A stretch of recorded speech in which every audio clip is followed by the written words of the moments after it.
നമ്മുടെ കർത്താവ് ഈശോ മിശിഹായുടെ കൃപയും പിതാവായ ദൈവത്തിൻ്റെ സ്നേഹവും പരിശുദ്ധാത്മാവിൻ്റെ സഹവാസവും നമ്മളെല്ലാവരോടും കൂടി ഉണ്ടായിരിക്കട്ടെ, ഇപ്പോഴും എപ്പോഴും എന്നേക്കും.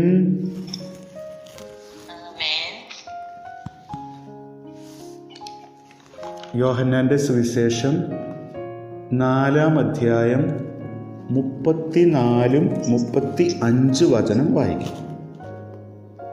യോഹന്നാൻ 4:34-35. യേശു പറഞ്ഞു, എന്നെ അയച്ചവന്റെ ഇഷ്ടം പ്രവർത്തിക്കുകയും അവന്റെ ജോലി പൂർത്തിയാക്കുകയുമാണ് എന്റെ ഭക്ഷണം. 4 മാസം കൂടി കഴിഞ്ഞാൽ വിളവെടുപ്പായി നിങ്ങൾ പറയുന്നില്ലേ? എന്നാൽ ഞാൻ പറയുന്നു, നിങ്ങൾ കണ്ണുയർത്തി വയലുകളിലേക്ക് നോക്കുവിൻ, അവ ഇപ്പോൾ തന്നെ വിളഞ്ഞ് പുറത്തിന് പാകമായി. ദൈവ സൃഷ്ടി പൂർണ്ണമാണ്. അതിൽ മനുഷ്യൻ്റെ സൃഷ്ടിയും പൂർണ്ണമാണ്. അതാണ് നമ്മൾ ഉൽപ്പത്തി 1:26-27 വായിക്കുന്നത്. ഉൽപ്പത്തി 1:26-27.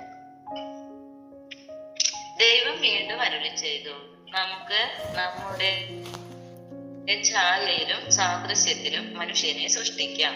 അവർക്ക് കടലിലെ മത്സ്യങ്ങളുടെയും ആകാശത്തിലെ പറവകളുടെയും നാൽക്കാലികളുടെയും ഭൂമി മുഴുവന്റെയും ഭൂമിയിൽ ഇഴയുന്ന സർവ്വജീവികളുടെയും മേൽ ആധിപത്യം ഉണ്ടായിരിക്കട്ടെ. അങ്ങനെ ദൈവം തന്റെ ഛായയിൽ മനുഷ്യനെ സൃഷ്ടിച്ചു. ദൈവത്തിന്റെ ഛായയിൽ അവിടുന്ന് അവനെ സൃഷ്ടിച്ചു, സ്ത്രീയും പുരുഷനുമായി അവരെ സൃഷ്ടിച്ചു. സഭാപ്രസംഗം 7:30. സഭാപ്രസംഗം 7:30. ഞാൻ കണ്ടത് ഇതാണ്, ദൈവം മനുഷ്യനെ സരള ഹൃദയനായി സൃഷ്ടിച്ചു, എന്നാൽ അവന്റെ സങ്കീർണ പ്രശ്നങ്ങൾ അവന്റെ തന്നെ സൃഷ്ടിയാണ്.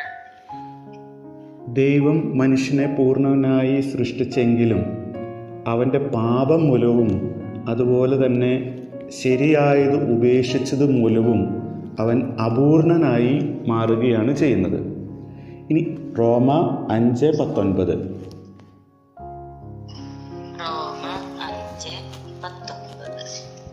ഒരു മനുഷ്യന്റെ അനുസരണക്കേടിനാൽ അനേകർ പാപികളായി തീർന്നതുപോലെ ഒരു മനുഷ്യന്റെ അനുസരണത്താൽ അനേകർ നീതിയുള്ളവരാം. ഈ ഒരു ജോലിയാണ് ഈശോയുടെ ജോലി. അതായത് മനുഷ്യനെ അവൻ്റെ ആദ്യ പൂർണ്ണതയിലേക്ക് കൊണ്ടുവരിക എന്നുള്ളത്. ഇതിൻ്റെ ഇനിഷ്യേറ്റീവ് എടുക്കുന്നത് തന്നെ ഈശോ ആണ്. വിലാപം 5:21. വിലാപം 5:21. കർത്താവേ, ഞങ്ങൾ മടങ്ങി വരേണ്ടതിന് ഞങ്ങളെ അങ്ങയിലേക്ക് തിരിക്കണമേ. ഞങ്ങളുടെ ദിനങ്ങളെ പണ്ടത്തേതുപോലെ ആക്കണമേ. ഞങ്ങളുടെ ദിനങ്ങളെ പണ്ടത്തേതുപോലെ ആക്കണമേ. അതിന് ഇനിഷ്യേറ്റീവ് എടുക്കുന്നത് ഈശോ ആണ്. ഇന്ന് നമുക്കും ഈശോ എടുക്കുന്ന ഇനിഷ്യേറ്റീവ് കൊണ്ട് കണ്ടാണ്, ഈശോ കാണിക്കുന്ന കാരുണ്യം കൊണ്ടാണ് നമുക്ക് പശ്ചാത്താപം ലഭിക്കുക. റോമ 2:4. റോമ 2:4. അതോ അവിടുത്തെ നിസ്സീമമായ കരുണയും സഹിഷ്ണുതയും ക്ഷമയും നീ നിസ്സാരമാക്കുകയാണോ ചെയ്യുന്നത്? നിന്നെ അനുതാപത്തിലേക്ക് നയിക്കുകയാണ് ദൈവത്തിന്റെ കരുണയുടെ ലക്ഷ്യമെന്ന് നീ അറിയുന്നില്ലേ? ഇനി നമ്മൾ 35-ാം വചനത്തിൽ വിളവെടുപ്പിനെ കുറിച്ചാണ്, കൊയ്ത്തിനെ കുറിച്ചാണ് പറയുന്നത്. 2 തരം കൊയ്ത്തുണ്ട്. യുഗാന്ത്യത്തിലെ ഒരു കൊയ്ത്തുണ്ട്, ഇപ്പോൾ നടക്കുന്ന ആത്മീയ കൊയ്ത്തുണ്ട്. യുഗാന്ത്യത്തിലെ കൊയ്ത്തിനെ കുറിച്ച് മത്തായിയുടെ സുവിശേഷം 13-ാം അധ്യായം 39-ാം വചനത്തിൽ നമ്മൾ വായിക്കുന്നു. കൊയ്ത്ത് യുഗാന്തമാണ്, കൊയ്ത്തുകാർ ദൈവദൂതന്മാരും. പിന്നെ ഇവിടെ നമ്മൾ പങ്കുവെക്കുന്നത് ഈ ആത്മീയ കൊയ്ത്തിനെ കുറിച്ചാണ്. ഈ കൊയ്ത്ത് ഇത് വിശ്വാസത്തിലേക്ക്, സഭയിലേക്ക് മാനസാന്തരപ്പെട്ട് വരുന്നതിനെ കുറിച്ചാണ്. അതുപോലെ തന്നെ സത്യം അറിയുന്നതിനെ കുറിച്ചാണ്. എന്നിട്ട് സത്യത്തിൻ്റെ ഫലം ആത്മാവിൽ ഉണ്ടാകുന്നതിനെ കുറിച്ചാണ്. ഇവിടെ 2 കാര്യങ്ങളാണ് പറയുന്നത്. കണ്ണുകൾ ഉയർത്തി പിന്നെ വയലിലേക്ക് നോക്കി. ഈ കണ്ണുകൾ ഉയർത്തുക എന്നുള്ളത് വചനത്തിൻ്റെ ഭാഷയിൽ ഉന്നതത്തിലേക്ക് നമ്മുടെ ദൃഷ്ടി പതിപ്പിക്കുക എന്നുള്ളതാണ്. ഈ ലോകത്തിലേക്ക് ദൃഷ്ടി പതിപ്പിക്കുവാനാണ് നമ്മുടെ അപൂർണത നമ്മെ എപ്പോഴും നയിക്കുന്നത്. അപ്പോൾ വിശ്വാസത്തിലൂടെ നമ്മൾ ഉന്നതത്തിലേക്ക് നമ്മുടെ ശ്രദ്ധ പതിക്കണം. ഏശയ 40:26. ഏശയ 40:26. നിങ്ങൾ കണ്ണുയർത്തി കാണുവിൻ, ആരാണ് ഇവയെല്ലാം സൃഷ്ടിച്ചത്? പേര് ചൊല്ലി വിളിച്ച് അവയുടെ ഗണത്തെ എണ്ണമനുസരിച്ച് പുറത്തു കൊണ്ടുവരുന്നവൻ തന്നെ. അവിടുത്തെ ശക്തിയുടെ മഹത്വവും പ്രഭാവവും മൂലം അവയിൽ ഒന്നുപോലും നഷ്ടപ്പെടുന്നില്ല. കൊളോസസ് 3:2. കൊളോസോസ് 3:2. ഭൂമിയിലുള്ള വസ്തുക്കളിലല്ല, പ്രത്യുത ഉന്നതത്തിലുള്ളവയിൽ ശ്രദ്ധിക്കുവിൻ. യാക്കോബ് 1:17. യാക്കോബ് 1:17. ഉത്തമവും പൂർണ്ണവുമായ എല്ലാ ദാനങ്ങളും ഉന്നതത്തിൽ നിന്ന്, മാറ്റമോ മാറ്റത്തിന് നിഴലോ ഇല്ലാത്ത പ്രകാശങ്ങളുടെ പിതാവിൽ നിന്ന് വരുന്നു. യാക്കോബ് 3:17. യാക്കോബ് 3:17. എന്നാൽ ഉന്നതത്തിൽ നിന്നുള്ള ജ്ഞാനം ഒന്നാമത് ശുദ്ധവും, പിന്നെ സമാധാനപൂർണവും, വിനീതവും, വിധേയത്വമുള്ളതും, കാരുണ്യവും സൽഫലങ്ങളും നിറഞ്ഞതുമാണ്. അത് അനിശ്ചിതമോ ആത്മാർത്ഥതയില്ലാത്തതോ അല്ല. ഫിലിപ്പിയ 3:20. ഫിലിപ്പി 3:20.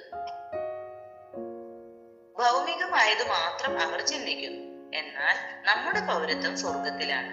അവിടെ നിന്ന് ഒരു രക്ഷകനെ, കർത്താവായ യേശുക്രിസ്തുവിനെ നാം കാത്തിരിക്കുന്നു. 2 കൊരിന്തോസ് 4:18. 2 കൊരിന്തോസ് 4:18. ദൃശ്യമായവയല്ല, അദൃശ്യമായവയാണ് ഞങ്ങളുടെ ലക്ഷ്യം. ദൃശ്യങ്ങൾ നശ്വരങ്ങളാണ്, അദൃശ്യങ്ങൾ അനശ്വരങ്ങളും. ഹെബ്രായ 11:27. ഹെബ്രായ 11:27. രാജകോപം ഭയപ്പെടാതെ വിശ്വാസത്താൽ അവൻ ഈജിപ്ത് വിട്ടു. അദൃശ്യനായവനെ ദർശിച്ചാൽ എന്ന പോലെ അവൻ സഹിച്ചു നിന്നു. അപ്പസ്തോല നടപടി 2:25. അപ്പസ്തോല നടപടി 2:25. ദാവീദ് അവനെ കുറിച്ച് പറഞ്ഞിരിക്കുന്നു, ഞാൻ കർത്താവിനെ എപ്പോഴും കൺമുമ്പിൽ ദർശിച്ചിരുന്നു. ഞാൻ പതറിപ്പോകാതിരിക്കാൻ അവിടുന്ന് എന്റെ വലത്തുവശത്തുണ്ട്. സങ്കീർത്തനം 16:8. സങ്കീർത്തനം 16:8. കർത്താവ് എപ്പോഴും എന്റെ കൺമുമ്പിലുണ്ട്, അവിടുന്ന് എന്റെ വലത്തുഭാഗത്തുള്ളത് കൊണ്ട് ഞാൻ കുലുങ്ങുകയില്ല.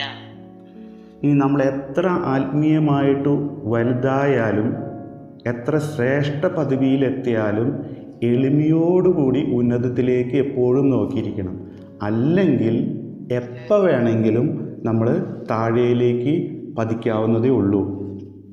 ദാനിയേൽ 13:9. ദാനിയേൽ 13:9. അവർ വിവേകശൂന്യരായി ദൈവവിചാരവും ധർമ്മബോധവും കൈവിടിഞ്ഞു. ഇനി നമ്മൾ ആ വയൽ എന്താണെന്നാണ് കാണുന്നത്. വയൽ എന്ന് പറയുന്നത് സത്യമാണ്. ഈ സത്യത്തിലേക്കാണ് നമ്മൾ നോക്കേണ്ടത്. ഉന്നതത്തിലേക്ക് നോക്കുന്നു, വയലിലേക്ക് നോക്കുന്നു. ഈ ഉന്നതത്തിലേക്ക് നോക്കുമ്പോൾ നമ്മുടെ നോട്ടം വയലുകളിലേക്കായിരിക്കും. വയലുകൾ എന്ന് പറയുന്നത് സത്യമാണ്. യോഹന്നാൻ 5:39. യോഹന്നാൻ 5:39. വിശുദ്ധ ലിഖിതങ്ങൾ നിങ്ങൾ പഠിക്കുന്നു, എന്തെന്നാൽ അവയിൽ നിത്യജീവൻ ഉണ്ടെന്ന് നിങ്ങൾ വിചാരിക്കുന്നു. അവ തന്നെയാണ് എന്നെ കുറിച്ച് സാക്ഷ്യം നൽകുന്നത്. അതായത് ഈ പറയുന്ന സത്യം പഴയ നിയമം മുതൽ ഉണ്ട്. പക്ഷേ മനുഷ്യനിൽ അന്ധത ബാധിച്ച് കിടക്കുന്നത് കൊണ്ട് ആ സത്യത്തിൻ്റെ ഫലം അവനിൽ വരുന്നില്ല. അപ്പോൾ ഇത് തുറന്നു കൊടുക്കുന്നതും കർത്താവാണ്. ലൂക്ക 24:45. ലൂക്ക 24:45. വിശുദ്ധ ലിഖിതങ്ങൾ ഗ്രഹിക്കാൻ തക്കവിധം അവരുടെ മനസ്സ് അവൻ തുറന്നു. ഈ മനസ്സ് തുറന്ന് സത്യം അന്വേഷിക്കുമ്പോഴാണ് നിത്യജീവൻ ലഭിക്കുക. യോഹന്നാൻ 17:3. യോഹന്നാൻ 17:3. ഏക സത്യദൈവമായ അവിടുത്തെയും അങ്ങയച്ച യേശു ക്രിസ്തുവിനെയും അറിയുക എന്നതാണ് നിത്യജീവൻ. ഏശയ്യ 43:10. ഏശയ്യ 43:10. കർത്താവ് അരുളി ചെയ്യുന്നു, നിങ്ങൾ എന്റെ സാക്ഷികളാണ്. എന്നെ അറിഞ്ഞു വിശ്വസിക്കാനും ഞാനാണ് ദൈവം എന്ന് ഗ്രഹിക്കാനും ഞാൻ തിരഞ്ഞെടുത്ത ദാസൻ. എനിക്ക് മുൻപ് മറ്റൊരു ദൈവം ഉണ്ടായിട്ടില്ല, എനിക്ക് ശേഷം മറ്റൊരു ദൈവം ഉണ്ടാവുകയുമില്ല. ദൈവത്തിൻ്റേതാണ് സൃഷ്ടി എന്ന് മനസ്സിലാക്കുന്നതാണ് സത്യത്തിൻ്റെ ഫലം പുറപ്പെടുവിക്കുന്നത്. അല്ലാതെ സൃഷ്ടിയെ ആരാധിക്കുകയും സൃഷ്ടിയെ വിഗ്രഹമാക്കുന്നതാണ് അസത്യത്തിൻ്റെ ഫലം പുറപ്പെടുവിക്കുന്നത്. റോമ 1:20. റോമ 1:20. ലോക സൃഷ്ടി മുതൽ ദൈവത്തിന്റെ അദൃശ്യ പ്രകൃതി, അതായത് അവിടുത്തെ അനന്ത ശക്തിയും ദൈവത്വവും സൃഷ്ടവസ്തുക്കളിലൂടെ സ്പഷ്ടമായി അറിഞ്ഞിട്ടുണ്ട്. അതുകൊണ്ട് അവർക്ക് ഒഴി കഴിവില്ല. റോമ 1:25. റോമ 1:25. എന്തെന്നാൽ അവർ ദൈവത്തിന്റെ സത്യം ഉപേക്ഷിച്ച് വ്യാജം സ്വീകരിച്ചു. അവർ സൃഷ്ടാവിലുമുപരി സൃഷ്ടിയെ ആരാധിക്കുകയും സേവിക്കുകയും ചെയ്തു. അവിടുന്ന് എന്നേക്കും വാഴ്ത്തപ്പെട്ടവനാണ്. ആമേൻ. ഓരോ മനുഷ്യനെയും ദൈവം ഇപ്പോൾ സൃഷ്ടിക്കുമ്പോൾ അവനൊരു ദൗത്യം നൽകിയാണ് സൃഷ്ടിക്കുന്നത്.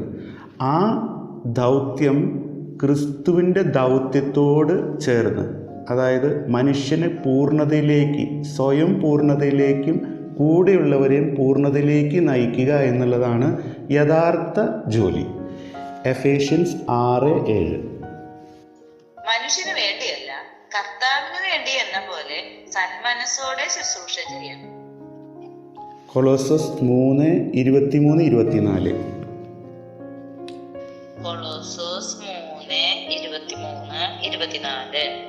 നിങ്ങളുടെ ജോലി എന്ത് തന്നെ ആയിരുന്നാലും മനുഷ്യനെയല്ല ദൈവത്തെ സേവിക്കുന്നത് പോലെ ഹൃദയ പരമാർത്ഥതയോടെ ചെയ്യണം.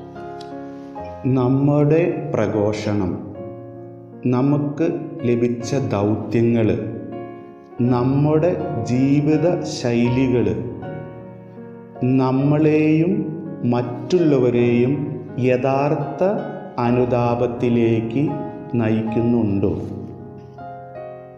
Price the Lord. Praise the Lord.